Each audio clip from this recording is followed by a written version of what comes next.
नमस्कार, आप देख रहे हैं एबी न्यूज। दर्शकों, एबी न्यूज में आपका स्वागत है। आज हम लेके आए हैं दर्शकों आपके लिए पुलिस विभाग की इंटरनल खींचतान की स्टोरी। और ये इंटरनल खींचतान की story DIG versus SP, IG versus SP के बीच में हो रही है। लेकिन ये अभी एक ही जिला में शुरू हुआ। जिस एक जिला में जिस तरह ये कहानी आई, अब उसकी जो आग अब सभी जिलों में लग गई है और सभी जिले के एसपी के सामने आईजी डीआईजी एसडीपीओ वाला काम करना शुरू कर दिए हैं। बिहार का एक जिला ऐसा है जहां पे डीआईजी और एसपी के बीच में शीत युद्ध चल रहा है। दोनों एक दूसरे को लेकर के एक तरह से आदेश पर आदेश और कहें जो एक पत्र जरूर निकलता है, रोज एक पत्र निकल रहा है। और डीआईजी भी एसपी के हर कार्रवाई पर नजर रखे हुए है, चाहे वो जो भी पोस्टिंग करना हो, जो भी ट्रांसफर पोस्टिंग करना हो, एसएचओ को बदलना हो। और एसएचओ को बदलने से पहले उसको कारण बताना पड़ेगा जो क्यों आप बदल रहे हैं। जब कारण नहीं बताया जाता है तो एसएचओ को सस्पेंशन होता है, तब नए एसएचओ का नाम जाता है, तब अनुशंसा होता है। इस तरह की घटनाएं अभी इन दिनों या कहें यह कहानी इन दिनों चल रही है। और जिले का नाम नहीं बताएंगे, न एसपी का नाम बताएंगे, न डीआईजी का नाम बताएंगे, लेकिन बिहार पुलिस के जितने भी वरीय पदाधिकारी हैं, आईपीएस रैंक, डीएसपी रैंक के पदाधिकारी इन घटनाओं से कहें एक तरह से परिचित हैं, क्योंकि ये सारी घटनाएं बिहार पुलिस के इंटरनल जो कहें जो एक तरह से व्हाट्सएप ग्रुप है या इंटरनल बातचीत में ये जो पूरी घटनाएं हैं ये आ चुकी है। क्योंकि सभी लोग जान रहे हैं जो कौन सा जिला है, सभी, क्योंकि जिस किसी से भी मैंने आज बात की उसने कहा जो इस तरह की बात नहीं होनी चाहिए थी, जिले की बात जिले में ही रहनी चाहिए थी, इसको मुख्यालय तक नहीं पहुंचाना चाहिए था। मुख्यालय तक पहुंचने के बाद जब डीजीपी की एंट्री होती है तो उस तरह की बात जो वो कार्रवाई उस जिले में डीआईजी ने की है, सभी आईजी डीआईजी को उस तरह की कार्रवाई करने का आदेश मिल जाता है।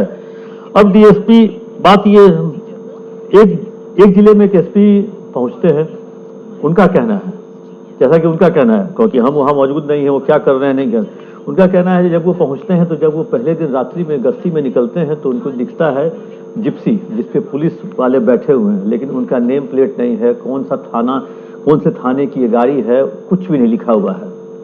तब उन्होंने पता करवाया तो ये फलना थाने की गाड़ी है, लेकिन उसका पेंट उजरा हुआ है। तब उन्होंने आनंद फानंद में पुलिस लाइन के सार्जेंट को आदेश दिया कि पूरे जिले की जितनी भी पुलिस की गाड़ियां हैं और जिस थाने की गाड़ियां हैं उस थाने का नाम लेते हुए अच्छे से उसकी पेंटिंग की जाए, ताकि आम लोगों की नजर में पुलिस की गाड़ी पहचानी जाए। एक दिन वो एसपी साहब पहुंच गए एक थाने पे वो पहुंच गए। उसके बाद वहां देखा उन्होंने जो खुद उनके लिए तो एसपी साहब के लिए कुर्सी है, लेकिन बाकी जो आईओ थे उनके लिए कुर्सियां नहीं थी, क्योंकि सबको बुलाया तो सभी लोग नीचे बैठे, जमीन पर दरी बिछाकर सभी सब इंस्पेक्टर जो थे वो जमीन पे बैठे। तो तब एसपी ने पूछा जो कुर्सियां, तो कुर्सियां नहीं है। तब उन्होंने आनंद फानंद में फिर पुलिस लाइन को हर थाने के लिए कुर्सी खरीद करने की अनुमति दे दी, ऑर्डर पास कर दिया। इसी तरह से आप पटना को छोड़ के आप चले जाइए, आप पटना का भी कई थाना, पटना के भी आप सचिवालय थाना चले जाइए। सचिवालय जो वहाँ पे सतमूर्ति है वो थाना रात में आप नहीं पहुँच पाइएगा, इतना वहाँ खौफनाक वो रात का समय रहता है। एक लाइट नहीं, एक बत्ती नहीं वहाँ जलती है।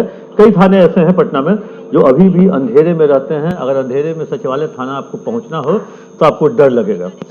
तो और पटना के बाहर तो और स्थिति खराब है। पटना के बाहर तो कहे जो थाने में रोशनी नहीं, एक बल्ब टिमटिमा रहा है रात में, उसी में जो ओडी पदाधिकारी हैं सरिस्ता में वही वहाँ बैठे रहते हैं, और एक टिमटिमाता हुआ जो बल्ब है वो कितनी रोशनी देगा, 100 वाट का बल्ब। उसके बाद वो थाने के इंस्पेक्शन के दौरान रात्रि में दिखा जो कई थाने अंधेरे में है, फिर उन्होंने बल्ब की खरीद का आदेश दिया। अब इस आदेश को जानकारी मिली वहाँ के उस इलाके के डीआईजी को। डीआईजी साहब ने लाइन का इंस्पेक्शन किया। लाइन का इंस्पेक्शन करने के बाद खरीद बिक्री की जानकारी ली। उसके बाद इतना ही नहीं, एसपी ने कई थानों को इन्वर्टर भी दिया। अंधेरा में अचानक बत्ती कुल हो जाने के बाद जो अंधेरापन छा जाता है तो उसको दूर करने के लिए एसपी ने कई जगहों पर इन्वर्टर भी खरीद करवाया। अब वहाँ के डीआईजी साहब चलते हैं पुलिस लाइन, वहाँ जांच करते हैं तो टेंडर भी नहीं होता है, 3 कोटेशन भी नहीं लिया जाता है। उसके बाद कहें जो टेंडर और कोटेशन में तारीख भी नहीं होती है। इन सब बिंदुओं पर डीआईजी साहब प्रश्न उठाते हैं, और डीआईजी साहब प्रश्न उठाने के बाद सब कुछ वहाँ पे वो अपने लिखित कहें जो आदेश भी देते हैं। एसपी की अपनी दलील थी कि भाई जिसको बाद में पैसा देंगे क्योंकि उधारी वहाँ काम करना, आवंटन है नहीं, तब फिर वह जो बिना आवंटन के खरीद कैसे हुई, तो उन्होंने कहा नीड थी इसलिए खरीद। तो ये पूरी रिपोर्ट डीआईजी साहब बना के मुख्यालय भेजते हैं डीजीपी को। डीजीपी उसी आधार पे डीजीपी पूरी रिपोर्ट को पढ़ते हैं और एक ऑडिट रिपोर्ट था पुलिस लाइन का, और पिछले एसपी की दलील थी जो पिछले 3-4 वर्षों से पूरे इस जिले में इसी तरह की खरीद बिक्री हो रही है, बिक्री नहीं खरीद जो भी है। अब सार्जेंट मेजर जो लाइन थे उनका क्या हाथ पांव फूलने लगा, पसीने छूटने लगे, और वो नया बैच का और कहे जो वो पूरी तरह से परेशान हो गया। लेकिन ठीक है, डीआईजी ने रिपोर्ट दे दी। डीआईजी की रिपोर्ट मिलने के बाद डीजीपी ने सभी जोन और सभी रेंज को, 4 आईजी हैं भागलपुर, पूर्णिया, पटना, गया, और उसके अलावा 8 डीआईजी हैं मुजफ्फरपुर, बेतिया, दरभंगा, सहरसा, मुंगेर, बेगूसराय, शाहाबाद, छपरा। इन सभी डीआईजी आईजी को इसी तरह का अपने जिले के एसपी के पुलिस लाइन का ऑडिट करने का आदेश दिया, और ऑडिट करने का आदेश दिया। इसके बाद अब डीआईजी आईजी की परेशानी, जो भाई हम जिले में जाके किस तरह से ऑडिट करें, पुलिस लाइन की ऑडिट करें, या पुलिस लाइन में जो दर्शाया गया है, जो कोतवाली थाने को 36 कुर्सी, फलना थाने को 16 बल्ब, इस थाने को इतना इन्वर्टर, या कहें जो इस थाने में और इस जिले में या इस थाने के अंदर बैरिकेटिंग, मतलब बैरिकेटिंग जो स्टॉपर जिसको कहते हैं, ये अब इसको काउंट कैसे करवाया जाए। या तो इसके लिए कोई टीम बनाइए, या खुद आप थाने थाने घूम कर पूछिए जो आपके यहाँ कितना बल्ब मिला, तब आप लाइन में जो दिया गया जो लिस्ट है, जो फलना थाने को 36 बल्ब, तो आप बल्ब गिनिए। ऐसा उस जिला में हुआ है जहाँ की रिपोर्ट डीजीपी के गई है, और डीजीपी ने उस आधार पर पूरे राज्य के सभी पुलिस जिलों को, या कहें जोनल आईजी डीआईजी को, ये सब काउंट करने के लिए।